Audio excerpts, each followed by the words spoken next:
Howdy, my name is Lance. I'm just going to install a VHF ham radio in a 2018 Toyota Tacoma. So the way I'm doing it, I'm running it through the passenger side, going through the firewall, and you can pretty much do this without any kind of tools or anything. So you got this panel here and this little floor panel where the weather stripping meets the carpet. You just basically, you pop this out, just kind of pry it this direction and it'll pop right out. It's just hooked in there with these little clips. Set this off to the side. Then there's a little screw right here, and it's just finger tight. You just pop that off with your fingers and then push this direction and it'll pop out with those same clips. You're taking this clip out there and one down here. Set that off to the side, and then let's see this up in here with the flashlight. So focus.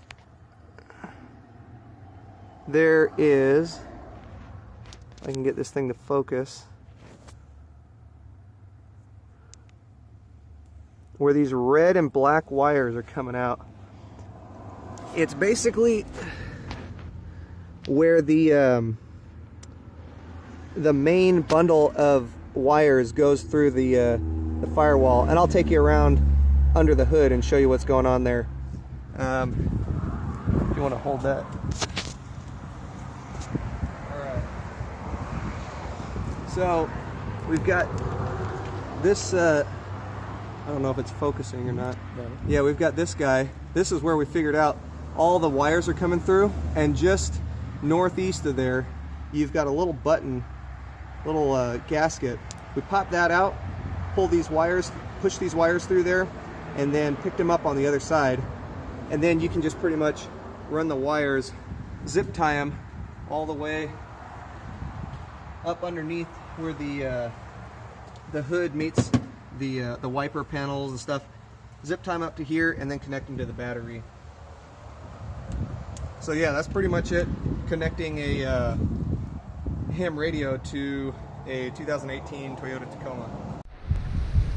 All right, I'm back. I'm having some trouble with my other camera, but basically trying to install a Icom 2200H ham radio into my truck. I got some work done on it last night. This is basically what we got. The lighting ain't too good. The Icom ham radio is just long enough to fit in the glove box, and the reason I mounted it to the bottom here is the top, rather than bolting the little bracket into the top, the glove box has this little bump that comes out here, and it won't close with the radio mounted in there if it's on the top. So I chose to mount it on the bottom. You can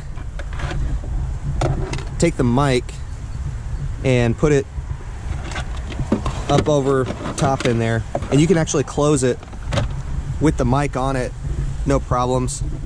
I ran, I don't know if you can see this, but I ran the antenna cable up underneath and behind there, as well as the power cables. They're coming from the engine compartment. I know y'all couldn't see this very well with my other camera. They're coming through the firewall there, and I'll show you up underneath the hood where they're coming through again. And they're going into the glove box through the air intake, whatchamacall that thing, through the air intake door. So what I ended up doing to mount it, I just took a little nail, heated it up with a blowtorch, and melted it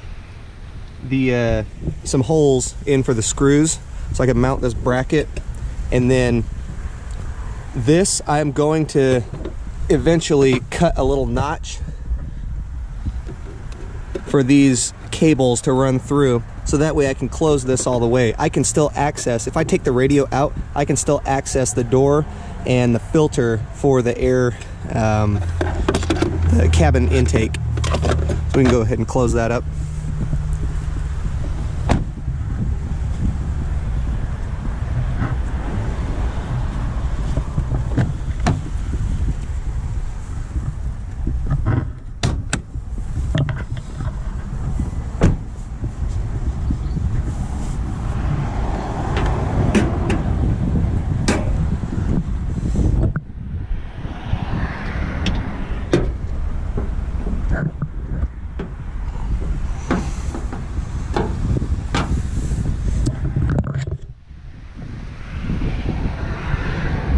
All right, so what we ended up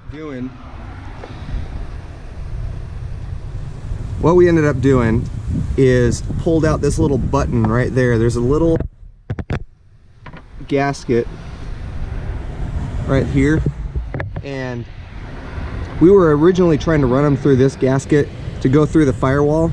This one ended up working out a little bit better. We took that out, we cut a little notch, took a razor blade, and let me see if I can point it out.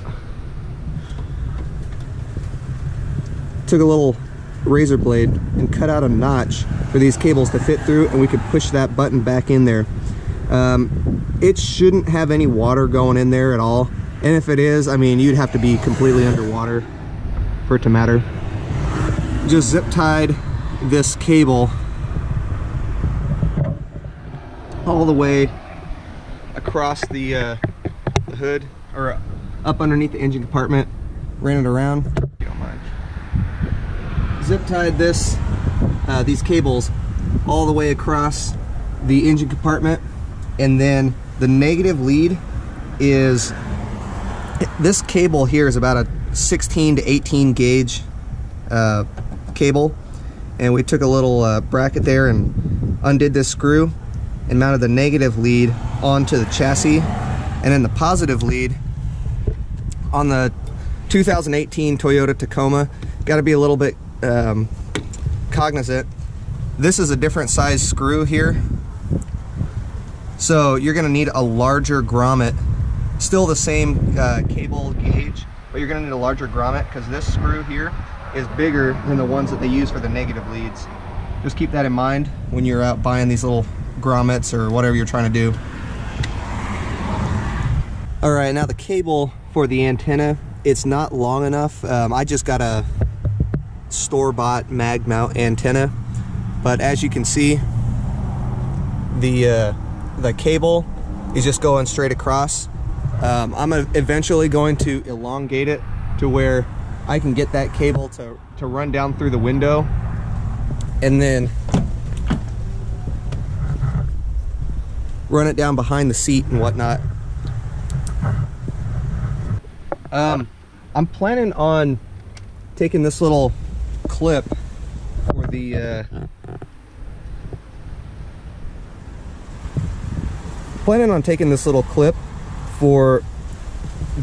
microphone and putting it somewhere up easy access while I'm driving.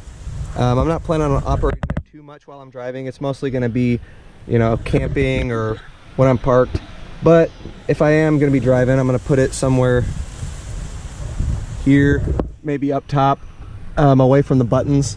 This is a 4x4 off-road model, so it's got a couple of buttons up here that I gotta stay clear of. If I push this while I'm driving, you know, it's kind of annoying. Maybe down low. Still figuring that out. But yeah, that's about it. I'm not a content producer, so I apologize for the shaky cam and lack of quality on this video, but there's not much by way of instructional radio installs on YouTube or on the internet for that matter, so I just thought I'd put something together and hopefully give you all a heads up as to what you're dealing with when trying to install a CB or a ham radio into the 2018 Toyota Tacoma. Thanks, Gigam.